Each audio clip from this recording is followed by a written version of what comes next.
आप सबका स्वागत है बैंक साथी यूट्यूब चैनल पर। आज हम कवर करेंगे monthly current affairs national news का, और ये जो रहेगा ये हमारा जुलाई मंथ का रहने वाला है। तो पहले हम बढ़ते हैं कैबिनेट की न्यूज़ के ऊपर। जो भी कैबिनेट की न्यूज़ है वो एक साथ पढ़ लेते हैं। ये आ रहा है, प्राइम मिनिस्टर नरेंद्र मोदी जी मुंबई महाराष्ट्र के विजिट में थे, तो इन्होंने उधर जाकर 3 चीज़ें की है कि एक लेट फाउंडेशन किया गया है, एक इनोग्रेशन की गई है और एक लॉन्च किया गया है। हम ये तीनों की तीनों चीज़ों को थोड़ा डिटेल में पढ़ते हैं। तो इसमें टोटल 4 प्रोजेक्ट जो है प्राइम मिनिस्टर नरेंद्र मोदी जी ने फाउंडेशन स्टोन रखा गया है इसके लिए मुंबई महाराष्ट्र में, और इसका जो बजट निकाला गया है वो निकाला गया 29,400 करोड़ रुपीस। इसके अंदर जैसे मैं आपको बताया कि 4 प्रोजेक्ट्स हैं, लेकिन हमारे एग्जाम के लिए सिर्फ 2 प्रोजेक्ट इंपॉर्टेंट है। वो कौन कौन से? वो है एक 11.8 किलोमीटर का थाने बोरीवली ट्विंस टनल, जिसका कॉस्ट जो लग रहा है वो 16,600 करोड़ रुपये लग रहा है, और दूसरा गोरेगांव मुल्लोड लिंक रोड प्रोजेक्ट, और इसमें जो है बजट रखा गया वो 6,300 करोड़ रुपीस रखा गया। अगर आपको वैल्यू याद नहीं रह रही है तो कोई बात नहीं, वैल्यू से क्वेश्चन बनना मुश्किल है, और इवन मेजर प्रोजेक्ट्स पूछने भी मुश्किल है कि कौन कौन से प्रोजेक्ट्स थे। ठीक है, तब भी आपको थोड़ा बहुत पता होना चाहिए कि एग्जामिनर का मूड पकड़ ले सकते कहाँ से क्या क्वेश्चन पूछ ले। नेक्स्ट जैसे इनोग्रेशन, ये थोड़ा इंपॉर्टेंट है कि प्राइम मिनिस्टर नरेंद्र मोदी जी ने इनोग्रेट किया है इंडियन न्यूज़पेपर सोसाइटी टावर, और ये BKC मुंबई में किया गया है। नेक्स्ट ये बहुत ज़्यादा इंपॉर्टेंट है, जो ये लास्ट वाला चीज़ है प्राइम मिनिस्टर नरेंद्र मोदी ने लॉन्च किया है। ये लॉन्च किया एक तरह का स्कीम जिसको बुलाया जा रहा है मुख्यमंत्री युवा कार्य परीक्षण योजना, और इसके अंदर का जो बजट रखा गया वो 5,600 करोड़ रुपये रखा गया है। इस स्कीम का एम क्या रहने वाला है? ये जो है एक तरह का इंटर्नशिप स्कीम है, जिसके आपको पता होगा कि जैसे SBI में इंटर्नशिप के लिए रिक्रूटमेंट आती है, वैसे ही CBI जो सेंट्रल बैंक ऑफ इंडिया उसके लिए भी इंटर्नशिप के लिए रिक्रूटमेंट आती है, वैसे डिफरेंट PSU जो है रिक्रूटमेंट लाती रहती है। तो वैसे ही कुछ महाराष्ट्र का खुद का जो है इंटर्नशिप स्कीम है महाराष्ट्र गवर्नमेंट का, और ये जो है इंटर्नशिप जो निकाला गया है वो जो महाराष्ट्र के जो अनएम्प्लॉयमेंट यूथ है उनके लिए निकाला गया। इसके अंदर क्या क्या एलिजिबिलिटी क्राइटेरिया थोड़ा बहुत पढ़ लेते हैं, तो आपको मिलेगा कि इसमें रखा गया एज 18 से 30 साल। इसका मतलब क्या हुआ कि जो 12th पास है, जो ग्रेजुएशन है, जो पोस्ट ग्रेजुएशन है, सारे इसमें एलिजिबल है, लेकिन उसके लिए एक कंडीशन है कि वो जो है महाराष्ट्र के नेटिव होने चाहिए, बिकॉज ये महाराष्ट्र गवर्नमेंट ने लॉन्च किया, तो ये महाराष्ट्र के नेटिव जो होंगे वही जो है एलिजिबल होंगे अंडर दिस इंटर्नशिप स्कीम। और इस इंटर्नशिप का जो पीरियड होने वाला है वो 6 महीने का होने वाला है, और इसको जो इम्प्लीमेंट करेगा वो करेगा Maharashtra department of skill employment entrepreneur and innovations. तो ये जो है करने वाले हैं। ये इंपॉर्टेंट है आपके लिए स्कीम्स, आपको ये स्कीम्स याद रखनी, क्योंकि स्टेट गवर्नमेंट की जो स्कीम्स होती है वहाँ से मोस्टली क्वेश्चन आते हैं स्टेट न्यूज़ से। नेक्स्ट चलते हैं कैबिनेट ने क्या अप्रूवल किया। कैबिनेट ऑफ इंडिया जो कि चेयर कर रहे थे प्राइम मिनिस्टर नरेंद्र मोदी जी, इन्होंने इंडिया ने जो है साइन किया है बायोडाइवर्सिटी बियॉन्ड नेशनल जुडिक्शन एग्रीमेंट, और इसको जो है बोला जाता है हाई सी ट्रीटी भी। इसको जो है इम्प्लीमेंट करने का काम करेंगे, इस इम्प्लीमेंट को इम्प्लीमेंट करने का काम होगा मिनिस्टर ऑफ अर्थ का। तो अब इस ट्रीटी के बारे में थोड़ा कुछ पढ़ते तो आपको समझ आएगा। ये जो है एक तरह का ट्रीटी है जिसके अंदर ये बोला गया कि हम जो है यूटिलाइज करेंगे जो भी बायोडाइवर्सिटी है, मरीन बायोडाइवर्सिटी है, उसको सस्टेनेबिलिटी। तो उसके लिए इंडिया ने अब साइन कर लिया। इसमें डिफरेंट कंट्री ऑलरेडी पार्टनर थी, और अब इंडिया जो है ऑफिशियली इसका पार्टनर बन गया। नेक्स्ट चलते हैं, नेक्स्ट हज कमेटी के ऊपर आ गया। अब पहले तो हम ये हज कमेटी समझ लेते हैं कि हज कमेटी होती क्या, तो आपको अच्छे समझ आएगी। हज कमेटी होती है कि हज जो मुस्लिम पिलग्राम्स होते हैं उनके लिए एक बहुत बड़ा इवेंट है ये, जिसमें वो जाते हैं, प्रे करते हैं। ठीक है, और ये जो है सऊदी अरेबिया में इसका जो है ये इवेंट टाइप होता है। ठीक है, तो इसके लिए क्या क्या एकोमोडेशन होनी चाहिए, क्या ट्रांसपोर्ट होना चाहिए, क्या वेलफेयर होना चाहिए, एप्लीकेशन, इसकी सिलेक्शन, ये सब डिसाइड करने का काम होता है हज कमेटी का। तो हज कमेटी को जो नोडल एजेंसी थी इससे पहले संभाल रही थी, वो संभाल रही थी मिनिस्ट्री ऑफ एक्शन अफेयर्स, और अब जो है इसको चेंज कर दिया गया है to ministry of minority affairs के पास। तो ये जो है चेंजेस किए गए हैं अंडर दी हज कमेटी रूल 2024 के अंतर्गत। ठीक है, तो आपको ये चीज़ और याद रखनी इसके अंतर्गत कि इसके जो चेयरमैन कौन है, हज कमेटी ऑफ इंडिया के चेयरमैन कौन है, 2022 से AP अब्दुल कुटी जो है ये एज अ चेयरपर्सन है। आपको ये थोड़ा ध्यान रखना है। ठीक है, चेयरमैन है, तो क्योंकि एग्जाम में आपको कभी कभी जो है डायरेक्टली या इनडायरेक्टली क्वेश्चन पूछा जाता है, तो ये यही से पूछा जाता है। अब इतना बड़ा काफ़ी है। नेक्स्ट चलते हैं, सेंटर ने रिकॉन्स्टिट्यूट किया है 8 कमेटी, और इसमें जो है बोला टोटल 72 मेंबर्स हैं। तो चलते हैं हम नेक्स्ट स्लाइड में, तो आपको और अच्छे से समझ आएगा ये चीज़। तो जैसे कि आप देख सकते हो यहाँ पे हमारा कमेटी का नेम है, यहाँ पे इसके फंक्शंस हैं, किसको कौन हेड कर रहा है वो है, और कितने मेंबर्स, ये सब कुछ है। ठीक है, तो इसमें जो इम्पॉर्टेंट है वो आपको दिख रहा होगा, जो येलो मार्क है, ये सारे के सारे इंपॉर्टेंट है, सारे से सारे इंपॉर्टेंट है, लेकिन जो ज़्यादा इंपॉर्टेंट है आपको जो येलो मार्क है इसको ज़रूर पढ़ लेना। इसमें कमेटी कौन है और इसको चेयर कौन कर रहा है। ठीक है, थोड़ा बहुत आपको बताया जाता है इसके बारे में। जैसे अपॉइंटमेंट कमेटी ऑफ कैबिनेट, इसका काम होता है कि जो भी ब्यूरोक्रेट्स होते हैं उसको अपॉइंट करने का। ठीक है, तो इसको जो है चेयर करते हैं वो प्राइम मिनिस्टर नरेंद्र मोदी खुद करते हैं, जो जो जो कि जो कि पीएम होता है वो जो है हेड करता है इसको। और इसमें जो है मेंबर, जैसे कि इसमें आपको देखो 2 ही मेंबर है, तो इसके साथ इसके मेंबर से आपको याद रखना है कि इसके मेंबर जो है अमित शाह है एज अ मेंबर, ठीक है। तो इसके बाद जो है वो है कैबिनेट कमेटी ऑन सिक्योरिटी। ये जो है नेशनल सिक्योरिटी के जो भी लॉ एंड ऑर्डर्स हैं उसको डील करता है। तो इसको भी जो है चेयर कर रहे हैं प्राइम मिनिस्टर नरेंद्र मोदी जी। और इसमें जो टोटल 4 मेंबर है, इसमें आपको 4 मेंबर डिफेंस जो मिनिस्टर है वो मिलेंगे, फाइनेंस मिनिस्टर ये सारे मिलेंगे। लेकिन हमारे एग्जाम के लिए इतना इंपॉर्टेंट नहीं, क्योंकि 4 मिनिस्टर हो गए और आपको इतना मुश्किल होगा कि आपको और 3 मिनिस्टर याद रखना है इसके साथ। तो आप इससे अच्छा आप इसको मत याद रखो, आप इतना याद रखो कौन चेयर कर रहे हैं, prime minister Narendra Modi ji chair कर रहे हैं। इसके साथ बाकी आप PDF जो भी वीडियो है आप इसको पॉज करके इसको देख सकते हो। अब नेक्स्ट आपको 2 ये बता देता हूँ। ये है कैबिनेट कमेटी ऑन एकोमोडेशन। ये एकोमोडेशन की बात करता है, जो भी गवर्नमेंट ऑफिसर्स होते हैं उनके एकोमोडेशन की बात करता है। ये एग्जाम इसमें इंपॉर्टेंट हो जाता है, क्योंकि इसको जो है prime minister Narendra Modi head नहीं करता है, इसको जो हेड करता है अमित शाह जी। और इसमें टोटल जो 4 मेंबर है, तो ये दूसरे जो पर्सन जो है हेड कर रहे हैं, दूसरे जो मिनिस्टर है वो हेड कर रहे हैं, जिसके से एग्जाम इंपॉर्टेंट बन जाता है, क्योंकि ये अलग से मिनिस्टर ही हेड करता है, ठीक है। प्राइम मिनिस्टर नरेंद्र मोदी नहीं कर रहे, बाकी सबको प्राइम मिनिस्टर नरेंद्र मोदी कर रहे हैं, लेकिन इसको जो है अमित शाह जी कर रहे हैं, इसलिए एग्जाम का ज़्यादा इंपॉर्टेंट बन जाता है। वैसे सेम चीज़ जो है ये राजनाथ सिंह जी का भी बन जाता है, कि जो cabinet committee on parliamentary affairs इसको जो हेड करते हैं राजनाथ सिंह। तो इसलिए इंपॉर्टेंट बन जाता है, क्योंकि इसमें भी जो है प्राइम मिनिस्टर नरेंद्र मोदी के अलावा कोई दूसरे जो है मिनिस्टर्स हेड कर रहे हैं। आपको कभी भी ये नहीं पढ़ना कि इसमें जो टोटल 9 मेंबर्स है तो कौन कौन से मेंबर्स हैं, क्योंकि आपने अगर पढ़ भी लिया तो आपको एग्जाम में याद नहीं रहेगा, तो उसको कुछ फायदा है नहीं, ठीक है। एग्जामिनर भी जानते हैं फालतू क्वेश्चन कुछ मतलब नहीं बनता, तो एग्जामिनर नहीं पूछेगा कि 9 मेंबर्स में कौन कौन से मेंबर्स हैं, आप उसे ये पता होना चाहिए कौन इसको हेड कर रहा है। नेक्स्ट चलता है।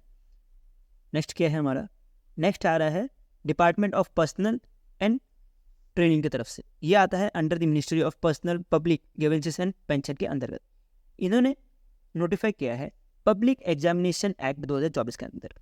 तो इसके अंतर्गत क्या बोला गया है कि जो भी अनलॉफुल, जो भी अनफेयरली जो एग्जाम में चीटिंग करने की कोशिश करते हैं, स्टूडेंट्स हो या स्टूडेंट्स के जो पेरेंट्स है वो करवाने की कोशिश करते हैं, तो उसको रोकने के लिए जो है अब कुछ तगड़ा सा रूल लेके आई है, ठीक है। कौन लाई है? Department of personal and training. इसका अंदर ये बोला गया कि कोई भी एग्जामिनेशन जो कॉम्पिटेटिव एग्जाम्स होते हैं, जैसे कि UPSC, SSC, IBPS, RRB, NTE, जो कि आपने देखा भी होगा फ्रॉड हो रहा था नेशनल टेस्टिंग एजेंसी का, ठीक है, जो मेडिकल एग्जामिनेशन है वहाँ पे फ्रॉड्स हुए थे, तो उसको रोकने के लिए कुछ अभी स्ट्रिक्ट रूल्स और रेगुलेशंस लाए, जिसके अंदर ये बोला गया कि अगर कोई भी बंदा पकड़ा जाता है चीटिंग करते हुए, तो उसके लिए मिनिमम जो है इम्प्रीजमेंट 3 साल रहेगी, और ये जो है 5 साल तक भी एक्सटेंड हो सकता है, और इसी के साथ जो है 10 लाख रुपए का फाइन भी लगेगा चीटिंग करते समय, ठीक है। जो भी कॉम्पिटेटिव एग्जाम्स होते हैं, ठीक है, एंट्रेंस एग्जाम, कॉम्पिटेटिव एग्जाम, उसके लिए रखा गया। ऐसा नहीं कि आप स्कूल में कोई बच्चा है जो क्लास टेस्ट में चीटिंग कर रहा है उसको जाके जेल में डाल दिया 3 साल के लिए, वो नहीं है। इसे एंट्रेंस एग्जाम और जो भी कॉम्पिटेटिव एग्जाम्स है उसके लिए जो है ये रूल है, ठीक है। तो आपको एक्ट भी ध्यान रखना है, एग्जाम के लिए आपको एक्ट भी अच्छे से याद रखना है। नेक्स्ट चलते हैं। नेक्स्ट आ रहा है ministry of housing and urban affairs जो है सेलिब्रेट कर रही है 9th एनिवर्सरी ऑफ 3 स्कीम्स। कौन बात है? 3 स्कीम्स है, आपको इसके बारे में पता होना चाहिए, जैसे कि Atal mission for refugee and rejuvenation and urban transformation, और इस स्कीम का पर्पस था कि अर्बन ट्रांसफॉर्मेशन करने का। तो इसी के साथ जो दूसरा जो स्कीम है वो है स्मार्ट सिटी मिशन, जिसका पर्पस था कि डेवलप करना 100 स्मार्ट सिटी। इसका अटल प्रधानमंत्री आवास योजना, जो कि घर देने का काम करता है, और ये अर्बन का जो है ये अब 9 साल हो चुका है। एक रूरल होता है, एक अर्बन होता है, ठीक है। अर्बन में जो है जो अर्बन के लोकेशन है वहाँ पे घर डेवलप करने का काम करते हैं जो पुअर पीपल्स हैं उनके लिए, और रूरल में जो रूरल पीपल जो रहते हैं उनके जो है घर डेवलप करने का काम करता है। तो इसमें जैसे साफ साफ मैंने बताया कि ये क्या करेगा, ये पर्पस करेगा, इसका पर्पस ये है कि जो भी एलिजिबल हाउस होल्ड है अर्बन के उसको जो है हाउसिंग देने का काम करता है ये स्कीम। तो ये 3 स्कीम जो है इस बार 9 साल हो गए, और ये जो है लॉन्च किए गए 2015 में। तो आपको ये भी याद रखना कि 2015 में लॉन्च हुए थे, और अब जो है इसके जो है टोटल 9 साल हो गए। नेक्स्ट चलते हैं। नेक्स्ट आ रहा है हमारा करंट अफेयर्स नीति आयोग की तरफ से। जितनी नीति आयोग की न्यूज़ है वो मैंने एक साथ ही करते हैं, जिसके सबको पढ़ने में हेल्प।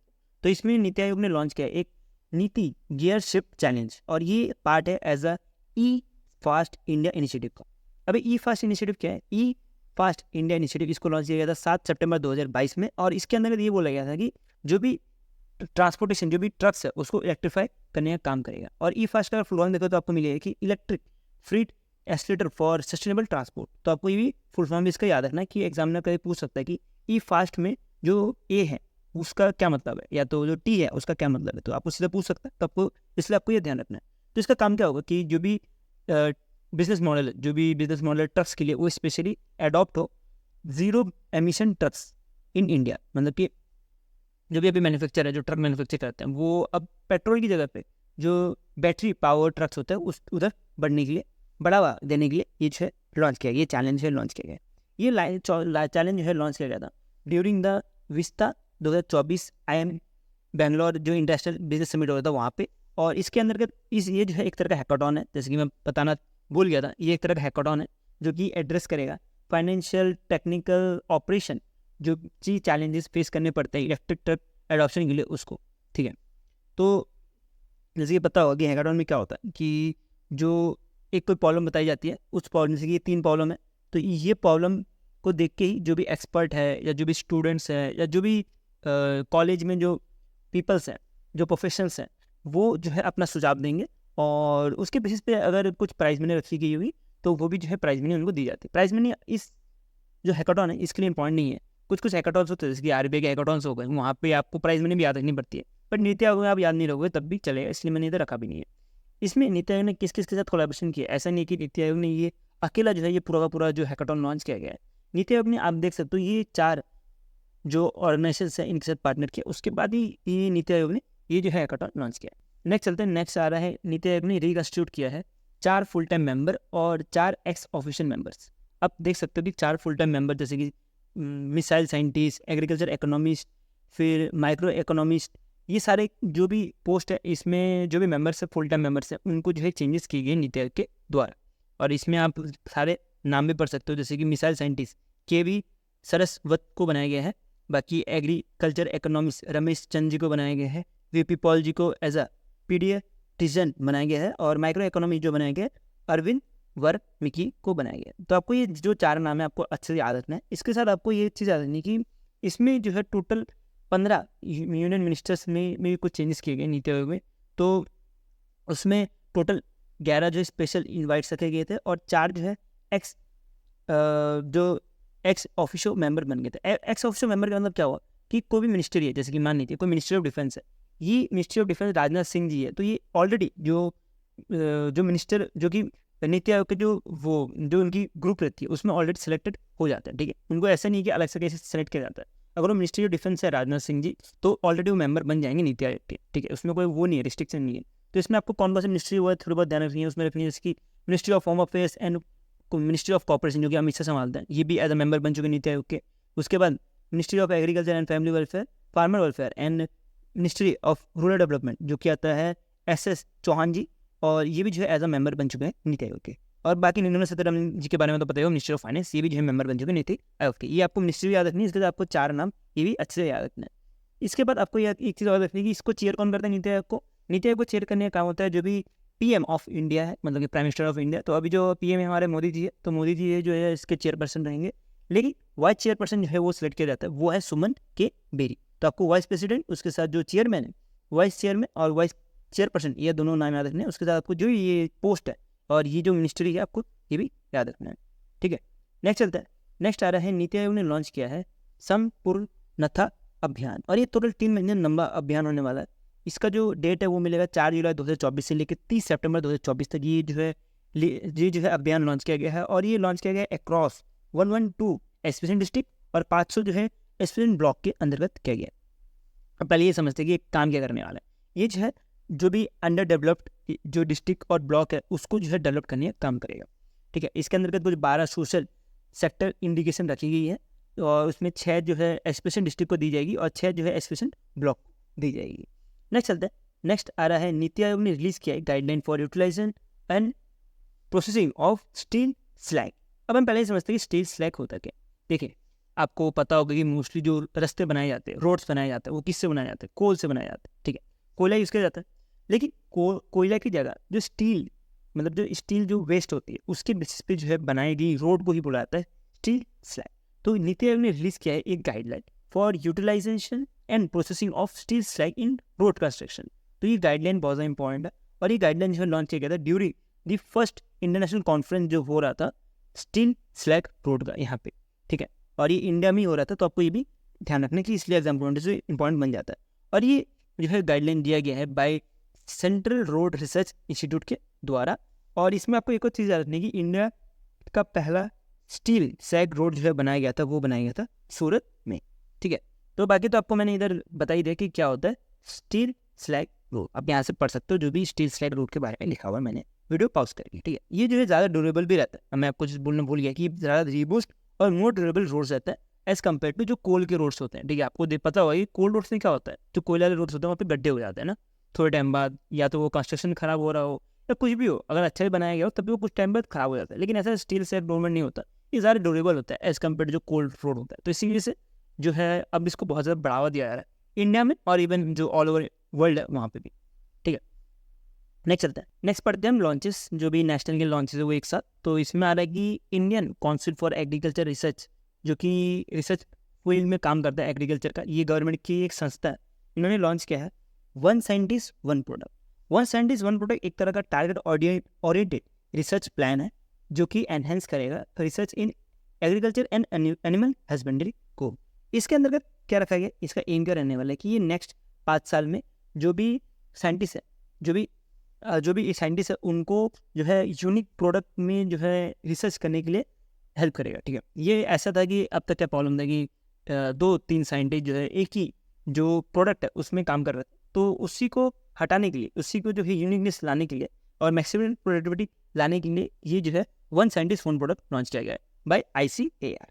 और इसके अंतर्गत कुछ ये 100 डे 100 प्लान भी है, जिसके अंतर्गत ये बोला है कि जो ICAR है ये डेवलप करेंगे कुछ 100 न्यू सीड वैरायटी, और ये जो है कुछ 100 फार्म टेक्नोलॉजी में यूज़ किया जाएगा इन 100 डेज। ठीक है, तो ये आपको 100 याद रखना है, 100 प्लान नहीं, 100 प्लान है। ठीक है, 100 न्यू सीड वैरायटी डेवलप करने का काम करेंगे और जो ये किया जाएगा 100 फार्म टेक्नोलॉजी के साथ। ठीक है, और ये 100 दिन के अंदर ही किया जाएगा। इसके अंदर इसके साथ ही जो प्रायोरिटी रखी गई है वो रखी गई है कि इस पर हाई यर्ड ऑयल सीड और पल्सेस वैरायटी जो है क्रिएट करने का काम होगा, उसका जो है सीड हब बनाने का काम होगा ICAR का। नेक्स्ट चलते हैं, नेक्स्ट आ रहा है ministry of health and family welfare की तरफ से, जो कि बोल रहे हैं कि ये लॉन्च कर रहे हैं एक यू विन जो है एक तरह का ऑनलाइन वैक्सीनेशन मैनेजमेंट पोर्टल है। जैसे नाम से पता लग रहा है कि जो वैक्सीन है उसमें कैसे, मतलब मान लीजिए जैसे अब एग्जांपल लेते हैं तो आपको अच्छे समझ आएगा। एक छोटा बच्चा है, अब छोटे बच्चे ने कब वैक्सीन ली, कितने समय में वैक्सीन ली और कब नेक्स्ट वैक्सीन लेना है, उसके बारे में अब तक कोई ऑनलाइन पोर्टल बना नहीं था। तो उसी को जो है ये पोर्टल बनाया गया है यू विन, और ये बनाने का काम किसने किया, ministry of health and family welfare, जिसके अंतर्गत जो बच्चा है उसने कब जो वैक्सीन ली है वो डेट और नेक्स्ट वैक्सीन कब लेनी पड़ेगी वो जो है लिखा रहेगा। ठीक है, वो ऑनलाइन जो है वो फैसिलिटी मिल जाएगी। तो ये जो है कैप्चर करेगा जो भी वैक्सीनेशन रिकॉर्ड है, जो प्रेग्नेंट वुमेन है और जो चिल्ड्रन है अप टू 6 ईयर, बिकॉज जो 6 ईयर के नीचे जो चिल्ड्रन होता है उनको मैक्सिमम जो है वैक्सीनेशन हो जाते हैं, तो उसी के लिए ये 6 साल के लिए रखा गया है। और ये रखा गया अंडर दी UIP, मतलब कि यूनिवर्सल इम्यूनाइजेशन प्रोग्राम के अंतर्गत। यूनिवर्सल इम्यूनाइजेशन प्रोग्राम है क्या, उसका अगर पढ़ते हैं, ये एक तरह का one of the largest public health programme है इन दी वर्ल्ड, और ये जो है वैक्सीनेशन जो है प्रोवाइड करने का काम करता है फ्री ऑफ कॉस्ट, जो भी प्रेग्नेंट वुमेन्स है और चिल्ड्रंस है इनको। ठीक है, तो ये जो है उसी के बेसिस पे जो है ये जो है पोर्टल लॉन्च किया गया है। इसका एम क्या होने वाला है, जैसे कि मैंने आपको पहले ही बताया कि electron registry of routine immunisation का काम रहने वाला है। ये आपको पता होगा कोविशील्ड के बारे में, ठीक है, कोविड के बारे में, सॉरी कोविशील्ड नहीं, कोविड के बारे में पता होगा। एक तरह का ऑनलाइन जो है पोर्टल था, जो भी कोविड का जो वैक्सीनेशन किसने लिया है किसने नहीं लिया है कब लेना है उसके बारे में बताने का काम करता था, वैसे ही कुछ ये पोर्टल है जो वैक्सीनेशन बनाने का काम करेगा। इसके अंदर ये बोला है कि कुछ 12 वैक्सीनेशन प्रिवेंटेड डिजीज जो है रहते हैं उसको ये पोर्टल कवर करेगा। तो आपको 12 के बारे में याद नहीं रखना, बस आपको पता है कि 12 होते हैं। एग्जाम में आपको पूछ सकता है कि 12 कितने जो है वैक्सीनेशन प्रिवेंशन डिजीज है अंडर दिस पोर्टल, आपको 12 पता होना चाहिए। आपको इंडिविजुअली नहीं पूछेगा, मुश्किल है कि इंडिविजुअली आपको पूछ ले कि 12 में से कौन कौन से हैं। ठीक है, मुझसे आपको पता है पोलियो वोलियो तो रहेगा यार, इतना तो नॉर्मल कॉमन सेंस होना चाहिए, वो मैंने इसलिए ऐड नहीं किया हुआ है। नेक्स्ट चलता है, नेक्स्ट आ रहा है ministry of health and family welfare ने लॉन्च किया है क्या, एक तरह का वर्चुअल NQAS का फॉर्म देखो तो आपको यहाँ मैंने छोटा सा लिख के रखा है, इसका मतलब क्या हुआ नेशनल, तो ये है हमारा नेशनल क्वालिटी अश्योरेंस स्टैंडर्ड। जैसे ये नाम से पता लग रहा है कि ये जो है एक तरह का क्वालिटी स्टैंडर्ड जो है सेट करने का काम करता है जो भी हॉस्पिटल होते हैं वहाँ पे। तो ये आयुष्मान आरोग्य मंदिर, ये जो है हॉस्पिटल है जो कि प्राइमरी हेल्थ केयर सर्विस देने का काम करता है, इनको जो है सर्टिफाई किया जाएगी, ये जो है सर्टिफाइड हॉस्पिटल है। ठीक है, स्टैंडर्ड इन्होंने मैंडेट कर रखा है हॉस्पिटल का, तो उसको देने का काम कर देगा NQAS। अब ये सर्टिफिकेट मिलने के बाद जो आयुष्मान आयोग का मंदिर है, इनको रिकॉग्नाइज किया जाएगा। ये जो है as a high standard maintenance hospital है। इसके बाद एक और चीज़ लॉन्च की गई है ministry of health and family welfare के द्वारा, कि ये इन्होंने लॉन्च किया है IPHS कंपाइलर्स डैशबोर्ड। ये डैशबोर्ड अगर देखो तो आपको मिलेगा कि India public health standard dashboard. ये भी हेल्थ स्टैंडर्ड के बारे में बात करता है, ठीक है। और ये डैशबोर्ड जो है रियल टाइम मॉनिटरिंग करने का काम करता है, जो भी पब्लिक हेल्थ फैसिलिटीज़ हैं हमारे इंडिया में उसको, ठीक है।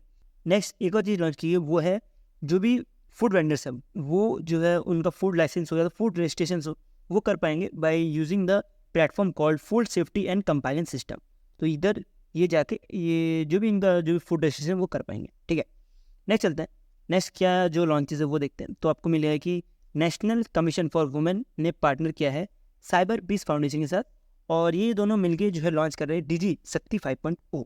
इसका नाम क्या हुआ कि 4.0 होगा, 3.0 होगा, हाँ सही बात है। ये जो है 5th फेज़ है डिजिटल शक्ति कैंपेन का। इससे पहले 4 फेज़ हो चुके हैं। इसके अंतर्गत ये बोलेगा कि ये जो है कुछ रीच करेगा 10 लाख वुमेन्स को, और ये किस वजह से रीच करेगा कि जो भी वुमेन्स या तो जो गर्ल्स है उनको डिजिटली एम्पावर करेगा, कि वो जो है कैसे साइबर स्पेस में डिजिटलाइज करने का काम करेगा, एम्पावर करने का काम करेगा।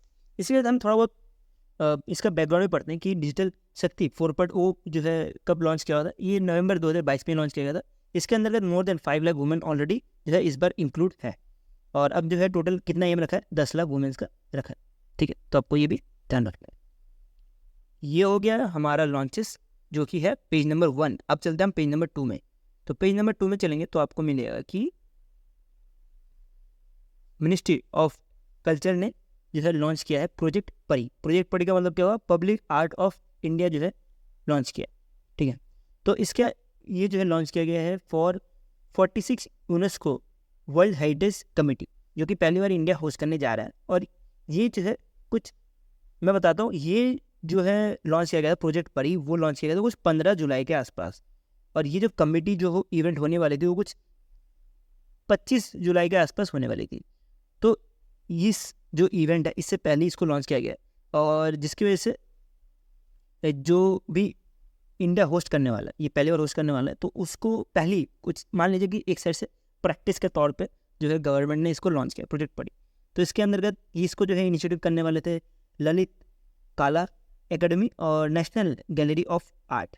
जैसे कि ये नाम से पता लग रहा है कि पब्लिक आर्ट को जो प्रेजेंट करने का काम करेंगे। और पब्लिक आर्ट भी कौन कौन से, जो भी लोक कला है या तो लोक संस्कृत है, उसको जो है उसका जो मॉडर्न, उसका जो है थीम लेके मॉडर्न फॉर्म में बनाने का काम करेंगे, ठीक है। तो आपको ये थोड़ा पढ़ लेना है, ये इंपॉर्टेंट न्यूज़ है। आपको वीडियो पॉज कर लो, आप यहाँ से पढ़ लो, इसमें कुछ ज़्यादा बताने लायक है नहीं, बस आपको ये 2 चीज़ें पता होनी चाहिए। इसके अंतर्गत जो है इसको लॉन्च किया गया, जो 46WC मीटिंग होने वाली है, इसमें जो डिफरेंट जो है पार्टिसिपेंट्स आएंगे कुछ 150 के आसपास। तो उसमें उनको जो है बोला गया कि इस थीम के अंतर्गत, ये 2 थीम के अंतर्गत ही काम करना है, ठीक है। नेक्स्ट चलते हैं, नेक्स्ट क्या है, नेक्स्ट आ रहा है मिनिस्ट्री ऑफ एजुकेशन ने लॉन्च किया एक कैंपेन जिसका नाम है तंबाकू फ्री एजुकेशन इंस्टीट्यूट। जिसके अंतर्गत जैसे कि आपको पता होगा कि तंबाकू जो है बहुत ज़्यादा हार्मफुल है, जो भी यूथ है उनके लिए। तो उनको समझाने के लिए कि तंबाकू इतना हार्मफुल है, अभी जो है मिनिस्ट्री ऑफ एजुकेशन ने स्कूल में ही इसको जो है इम्प्लीमेंट करने का काम किया। और ये क्या काम किया गया है, अंडर दी नेशनल तंबाकू कंट्रोल प्रोग्राम के अंतर्गत। इसके अंदर ये बोला है कि ये जो है डिस्प्ले करेगा तंबाकू फ्री एरिया। जैसे कि सिगरेट का देखा होगा आपने कि स्मोकिंग फ्री एरिया है, तो वैसे कुछ तंबाकू फ्री एरिया जो स्कूल में जो है बनाया जाएगा, और उस स्कूल और इसके सराउंडिंग एरिया में लगाया जाएगा, ठीक है। अब ये डिपेंड करता है कि कितना जो है स्कूल जो है इसको इम्प्लीमेंट कर पाता है, ठीक है। क्योंकि आपको पता होगा कि नो स्मोकिंग एरिया में नो स्मोकिंग एरिया लिखा होता है, लेकिन तभी स्मोक हो रहा होता है। वैसे तंबाकू फ्री एरिया में देख वो स्कूल एजुकेशन के जो टीचर्स होंगे उन पर डिपेंड होगा कितना वो रोक पाता है, ठीक है। सिर्फ बोर्ड लगाने से नहीं होगा, उनको कुछ करना भी पड़ेगा उसके लिए। इसके साथ ही बोला है कि जो भी तंबाकू कंट्रोल एक्टिविटीज़ है उसको देखा जाएगा बाइनअली, मतलब कि 6 महीने में जो भी तंबाकू कंट्रोल एक्टिविटीज़ है उसको देखा जाएगा कि कैसा काम कर रहा है, ठीक है। ये लॉन्च किसने किया था, कोई इंपॉर्टेंट एग्जाम का, ठीक है, मिनिस्ट्री ऑफ एजुकेशन ने लॉन्च किया था। नेक्स्ट चलते हैं, नेक्स्ट इंपॉर्टेंट न्यूज़, ये भी इंपॉर्टेंट, इसके बाद वाला इंपॉर्टेंट है, ये आ रहा है मिनिस्ट्री ऑफ MSME की तरफ से। ये जो है लॉन्च किया है, और एक चीज़ इंट्रोड्यूस किया गया है। क्या लॉन्च किया गया है, लॉन्च किया गया है MSME टीम इनिशिएटिव। और ये लॉन्च किया अंडर दी वर्ल्ड बैंक का जो रैम प्रोग्राम है उसके अंदर।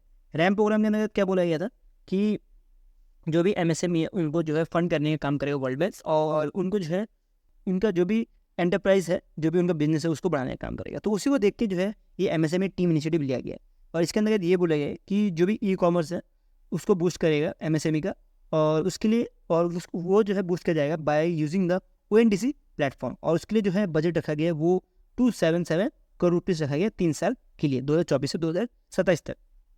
इसी के साथ एक कैंपेन भी लॉन्च किया गया है जिसका नाम है यस सस विनिंग कैंपेन, और इसका पर्पस होगा जो भी टायर 2 या टायर 3 के जो वुमेन एंटरप्राइज है उनको सपोर्ट करने का। ठीक है, तो आप इधर देख सकते हो रैम प्रोग्राम का जो फुल फॉर्म है, सारा कुछ लिखा हुआ है। आप इस वीडियो के पॉज करके भी देख सकते हो, इवन मैंने PDF ऑलरेडी डाला हुआ है ग्रुप में, आप वहाँ से पढ़ सकते हो। नेक्स्ट चलते हैं, ministry of housing and urban affairs ने लॉन्च किया है सफाई अपनाओ बीमारी भगाओ। ये जो है कैंपेन कुछ जो 3 महीने लंबा कैंपेन होने वाला है वो होगा कुछ जून से लेकर अगस्त तक, और ये जो है जो भी अर्बन लोकल बॉडीज़ होता है उनको प्रिपेयर करने का काम करेगा ये कैंपेन। ठीक है, तो ये छोटा सा कैंपेन है, ये एग्जाम के इंपॉर्टेंट बन जाता है क्योंकि कभी कभी छोटे छोटे क्वेश्चन ही छोटे छोटे जो कंसेप्ट रहते हैं या छोटे छोटे जो न्यूज़ होते हैं उनमें से क्वेश्चन सीधे पूछ लिए जाते हैं 1-1 मार्क्स के लिए, और हमारे एग्जाम के लिए 1-1 मार्क्स बहुत ज़्यादा इंपॉर्टेंट बन जाता है। नेक्स्ट में चलते हैं, ये आ रहा है अमित शाह जो कि मिनिस्ट्री ऑफ होम अफेयर्स है, ये चेयर कर रहे थे 7 apex national narco coordinating centre meeting. ये नार्कोटिक्स के लिए मीटिंग थी, तो इसके अंतर्गत कुछ चीज़ें लॉन्च की गई है, कुछ इनोग्रेट की गई है और कुछ रिलीज़ की गई है। तो सारे को हम एक ही जगह पे पढ़ लेते हैं। तो इन्होंने लॉन्च किया है एक नेशनल नार्कोटिक्स हेल्पलाइन जिसका नाम है मनास हेल्पलाइन, और ये मनास हेल्पलाइन का अगर आप नंबर देखो तो 1933 है। ये जो है एक तरह का 24/7 ड्रग्स रिपोर्टिंग रिलेटेड मैटर को सॉल्व करने का प्लेटफॉर्म बनाया गया है। इसमें अगर किसी को भी लगता है कि यहाँ पे जो है ड्रग सप्लाई हो रही है, यहाँ पे कोई ड्रग्स पी रहा है, उसके लिए जो है ये टेलीफोन नंबर दिया गया, हेल्पलाइन नंबर दिया गया।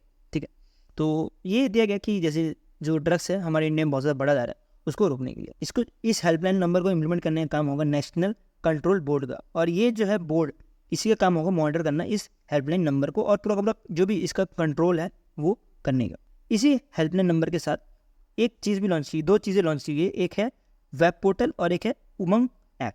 जो वेब पोर्टल है उमंग ऐप है, ये दोनों का काम ये रहेगा जो भी ड्रग्स रिलेटेड मैटर है इंक्लूडिंग ड्रग्स ट्रैफिकिंग हो गया या इनलीगल सेल मैन्युफैक्चरिंग हो गई, तो ये सब संभालने का काम रहेगा ये जो वेब पोर्टल और तो उमंग ऐप इसका।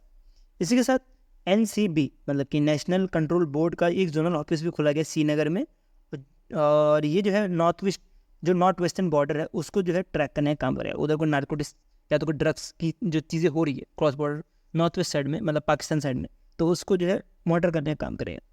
इसी के साथ जो टोटल अभी 30 जोनल ऑफिस बन चुके हैं NCB का, और 7 जो है रीजनल ऑफिस है। ये एनेबल कर रहा है जो भी नशा मुक्त भारत कैंपेन है मिनिस्ट्री ऑफ होम अफेयर्स का उसको, और इसके अंतर्गत इसके अंतर्गत जो 2047 तक जो ड्रग्स फ्री इंडिया बनाने का प्लान है इंडिया का, तो वो जो है एनहांस करने का काम करेगा जो NCB जोनल ऑफिस श्रीनगर में बनने जा रहा है वो।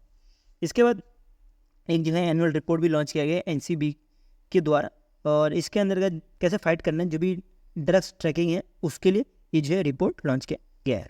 अब पढ़ते हैं कुछ अनाउंसमेंट के ऊपर, जो भी अनाउंसमेंट अप्रूवल्स हैं वो सब कुछ।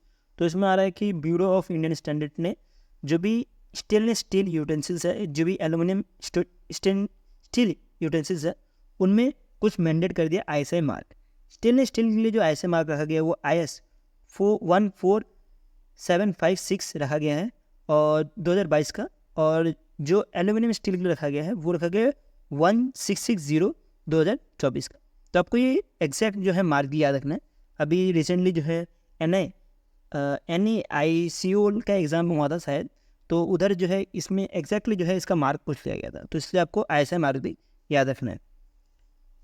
नेक्स्ट चलते हैं, नेक्स्ट आ रहा है food safety and standard authority of India की तरफ से इन्होंने डिस्प्ले किया है न्यूट्रिशन इन्फॉर्मेशन जो भी रहता है। जैसे कि आपने देखा होगा, आपने कभी भी कोई चिप्स का पैकेट हो गया या कोई भी डिफरेंट जो फूड बेस्ड प्रोडक्ट है उसका पैकेट में कुछ तो कुछ न्यूट्रिशन लिखी होती है, न्यूट्रिशन इन्फॉर्मेशन लिखी होती है, प्रोटीन इतना है, विटामिन D इतना है, तो उसमें जो है कुछ लिखा होता है total salt, total sugar, saturated fat.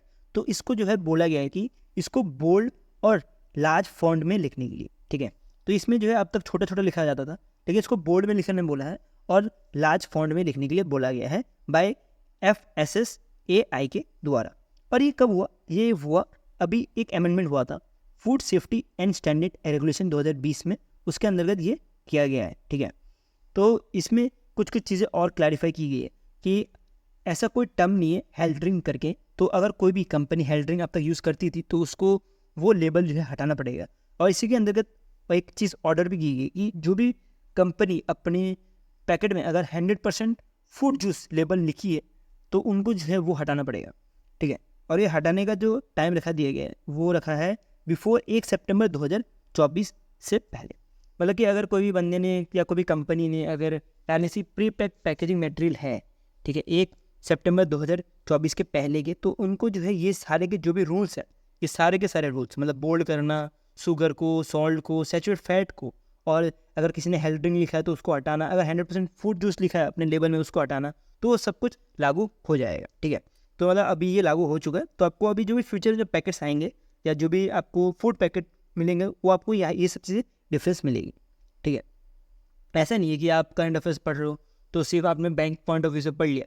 ये चीज़ अगर आपको ज़रूरत भी नहीं है रिवाइज करने की, आप देखो आपने ये न्यूज़ पढ़ा, आपने कोई पैकेट उठाया तो आपने देखा कि सॉल्ट जो है बोल्ड हो गया, शुगर जो है बोल्ड हो गया, सैचुरेट फैट जो है बोल्ड हो गया, तो आपको जो है ये चीज़ पढ़ने के बाद आपने अगर रियल लाइफ भी देख लिया वो चीज़, तो आपको एग्जाम में अगर क्वेश्चन आ गया तो डायरेक्टली उसका आंसर कर सकते हो और आप इसको भी भूलोगे भी नहीं ज़िंदगी में, ठीक है। नेक्स्ट करंट अफेयर बढ़ता है, तो नेक्स्ट करंट अफेयर आ रहा है कि telecom regulatory authority of India की तरफ से तो इन्होंने अनाउंस किया टेलीकम्युनिकेशन मोबाइल नंबर पोर्टेबिलिटी, और इस ये जो है एप्लीकेबल हो जाएगा फ्रॉम 1 जुलाई 2024 तक 24 से। तो इसके अंदर ये बोला है कि अगर कोई भी बंदा अगर पोर्ट करता है सिम तो उसमें कुछ चेंजेस किए गए हैं रूल्स और रेगुलेशंस में, और ये किया गया है कि जो फ्रॉड्स होते हैं सिम रिप्लेसमेंट का तो उसको रोकने के लिए। इसके अंदर बोला है कि अगर कोई भी बंदा अगर उसको कोड मिलता है, जैसे यूपीसी कोड क्या होता है, unique port code. Unique port code के अंतर्गत ये बोला गया है कि अगर आपको पोर्ट करना है तो आपको ये कोड लेना पड़ता है, उसके बेसिस पे आपको जो है पोर्ट करने मिलता है। अगर आप मान लीजिए कि आपने पोर्ट करने के लिए कोई कोड मांगा, जैसे OTP हो गया, आपने एक मंगवाया दूसरा वापस मंगवा लिया, ऐसा नहीं है। आपने यूपीसी कोड अगर आप एक बार मंगा लिया तो उसके बाद आपको 7 दिन वेट करना पड़ेगा, उसके बाद ही आप दूसरा कोड मंगा सकते हो, ठीक है। तो ये पहले 10 दिन था, अब ये जो है 7 दिन कर दिया गया। तो ये कुछ रूल्स और रेगुलेशंस लाए, इसके साथ कुछ स्ट्रिक्ट रूल्स भी लाए गए हैं कि जैसे जो है फ्रॉड जो है ना हो पाए सिम रिप्लेसमेंट की तरफ। तो ये एग्जाम के लिए इंपॉर्टेंट बन जाता है न्यूज़, आपको इसको ध्यान रखना है। नेक्स्ट चलते हैं नेक्स्ट न्यूज़ में। तो ये आ रहा है मतलब डॉग सिम बिल्डर की तरफ से, तो इनको जो है एज अ रत्न स्टेटस दे दिया गया है। ये जो है एक तरह का सेंट्रल PSU है under the ministry of defence, इनको जो है एज अ नवरत्न स्टेटस दे दिया गया है, और ये देने का काम किया है डिपार्टमेंट ऑफ पब्लिक एंटरप्राइज। ये जो है डिसाइड करती है कोई भी PSU को नवरत्न बनाना है, मिनी रत्न बनाना है या महारत्न बनाना है, ये डिसाइड करने का काम जो DEP का ही रहता है, जो कि अंडर आता है मिनिस्ट्री ऑफ फाइनेंस के। तो आपको मिनिस्ट्री ऑफ फाइनेंस भी ध्यान रखना है। तो इन्होंने नवरत्न के साथ एक और चीज़ ग्रांट की है, उसका नाम है मिनी रत्न। मिनी रत्न स्टेटस किसको दिया गया? ये दिया गया है सेंट्रल इलेक्ट्रॉनिक लिमिटेड, जो कि एक तरह का PSU है, जो कि आता है under the ministry of science and technology की तरफ से। नेक्स्ट चलते हैं नेक्स्ट आ रहा है ministry of information and broadcast की तरफ से। इन्होंने इनोवेट किया है अपना रेडियो 90 FM, और ये एक तरह का इंडिया का 500 कम्युनिटी रेडियो स्टेशन होने वाला है, और ये किया गया है Indian institute of mass communication जो आइजोल मिजोरम में है इधर। तो आपको ये बहुत ज़्यादा ध्यान रखना है क्योंकि नॉर्थ ईस्ट का न्यूज़ है, फिर नॉर्थ ईस्ट से क्वेश्चन पूछ लिया जाता है। तो नॉर्थ ईस्ट का जो आइजोल मिजोरम लोकेशन है, यहाँ पे जो है अपना रेडियो 90 FM जो है लॉन्च किया गया है by ministry of information and broadcasting की तरफ से। और इन्होंने कुछ अनाउंसमेंट ये विनर्स की। इन्होंने जो है अभी एक इवेंट हो रहा था 10th national community radio event, ये भी मिजोरम में हो रहा था। तो इसके अंतर्गत कुछ जो है अवार्ड जो है ये दिए गए हैं, आप वीडियो पॉज करके ये सारे के सारे अवार्ड पढ़ सकते हो। ये अवार्ड के बारे में कुछ पढ़ लेते हैं। ये अवार्ड जो है दिया जाता है by ministry of information broadcasting की तरफ से, और इसमें जो है फर्स्ट प्राइज़ अगर किसको मिलता है तो उसको 1 लाख, जो सेकंड प्राइज़ मिलता है उसको 75 लाख, और जो थर्ड प्राइज़ मिलता है वो 50 लाख। लेकिन मैंने आपको जो दिया हुआ है इधर आंसर, जो भी अवार्ड जो दिया गया ये आपको मैंने सिर्फ फर्स्ट के ही दिए गए, क्योंकि मोस्टली जो क्वेश्चन पूछने के चांसेस है वो फर्स्ट से ही पूछे जाएंगे। नेक्स्ट चलते हैं। हाई लेवल कमेटी ने अप्रूव कर दिया है number of disaster mitigation and capacity building projects को। तो इसके अंदर कैपेसिटी बिल्डिंग प्रोजेक्ट कौन कौन से हैं? वो है एक अर्बन फ्लोटिंग प्रोजेक्ट 6 सिटीज़ के लिए, आप इधर नाम पढ़ सकते हो 6 सिटीज़। इसके बाद ग्लेशियर लेक आउटबर्स्ट फ्लड जो 4 स्टेट्स के लिए जो है लॉन्च किया गया है। और ये एक और चीज़ जो है इनिशिएट ली गई है वो है फायर सर्विस स्ट्रेंथ करने की बात कर रहे हैं 3 स्टेट्स में, वो हैं आसाम, कर्नाटक, तमिलनाडु। और इसके लिए डिफरेंट से बजट्स भी रखे गए हैं। इसी के साथ जो है एक चीज़ और अप्रूव की गई है, ये एक तरह का स्कीम है जिसका नाम है युवा आपदा मित्र स्कीम। जैसे नाम से पता लग रहा है आपदा मित्र मतलब कि इमरजेंसी स्कीम है, जिसके अंतर्गत कुछ है आपदा मित्र मतलब कि जो वॉलंटरी, जो अगर कोई डिजास्टर प्रूफ डिस्ट्रिक्ट में अगर जाके जो हेल्प करना चाहता है तो उसी के लिए जो है ये उन्हीं को जो है बोला जाता है आपदा मित्र। और इसके अंतर्गत जो है ट्रेन करने की बात करता है इस स्कीम के अंतर्गत कुछ 1300 लोगों को, ठीक है। तो ये जो है आपदा मित्र, जैसे कि मैंने बताया कि क्रूशियल टाइम में जो भी लोकल गवर्नमेंट है उसको जो है हेल्प करने का काम करते हैं इमरजेंसी, ड्यूरिंग इमरजेंसी, कुछ फ्लड हो गया, कुछ अर्थक्वेक्स हो गई तो उस समय, ठीक है।